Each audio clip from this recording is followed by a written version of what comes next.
Hey there everyone, welcome to our YouTube hop. This month's challenge was Summer Rest and Relaxation. I'm Amanda and I can't wait to share with you how I made this cute little unicorn card. A special thanks to our hop host Cecilia over at Valley Oak Paper and all of the others that are participating in the hop too. Please be sure to check out their links in the description below and let us all know what you think.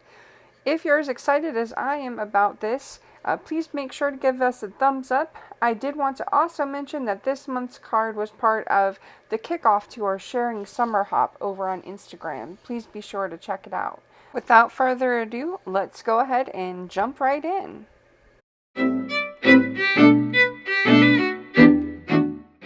So I started this background off pretty strong with some Distress Oxide Inks, including the colors Salty Ocean, Salvage Patina, and Tumbled Glass. So I went in here with the Tumbled Glass first, giving it just a quick light blue color, leaving some white still through. And then I went through with the Salvage Patina, the same thing, no rhyme or rhythm to my method here, just filling in some of that additional white space, but being careful to still leave white space as well, thinking of the reflection of a pool or what water may look like. And finally, I took a smaller blending brush with the Salty Ocean blue and just filled in some of the space, giving some additional dark shadows here. And just kind of going about, again, no rhyme or rhythm, just moving along with the blending brush and adding Salty Ocean water color all throughout the paper here, and kind of brushing it and blending it the best that I can. At one point or another, I believe that I went in with just a little bit of a bigger brush to get the overall filling. The next key piece that I did here was use this plastic wrap, sprayed some water on my gloss surface, and I stamped the water with the plastic wrap and just pounced that plastic wrap all along that blended paper. And just kept doing that until I got a desired look that I approved of.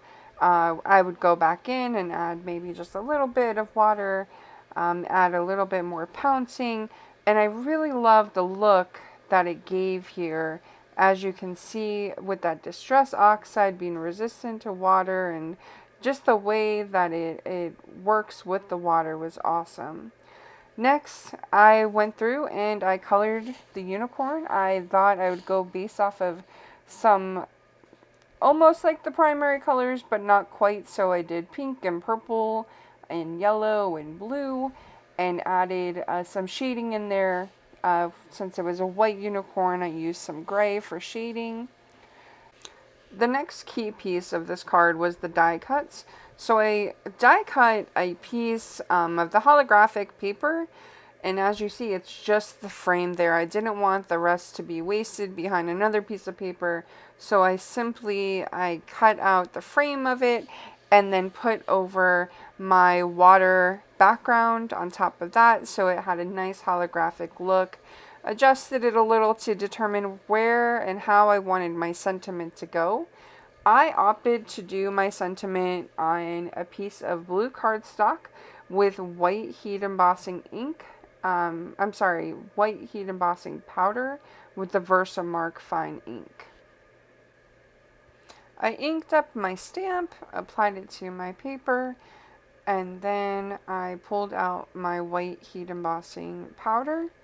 I will say that I don't have a special container for my heat embossing powder, so I use the same piece of white paper every time that I'm using any of this powder, and I make sure that only the white embossing powder is used specifically on here. It's worked very well for me. At this time, I haven't upgraded to a specific embossing powder system, but maybe in the future at a later date. I thought that I needed a little bit extra there, so I dipped it in and then brushed off or topped off the extra embossing powder until I felt that it was right where we needed it to be. And then, of course, brought the heat gun to it until it was fully heat embossed and ready for it to be cut out. I decided to fussy cut my sentiment because I didn't have a die for it, and I really liked how it looked fussy cut instead. And I applied my blue water background to my holographic frame, decided where I wanted my images and my sentiment to go, and placed them both there with some foam tape. Then, of course, it's not complete without a touch of some rhinestones. I used unicorn tears from Trinity Stamp. I felt it was pretty fitting. And there you have it. That is the finished card. All of that sparkle, very fitting for a unicorn, makes me want to just jump right into the pool. What do you think? Will you use this technique for the water that I used today? Please let me know in the comments what you think. Thank you so much, and we will see you next month.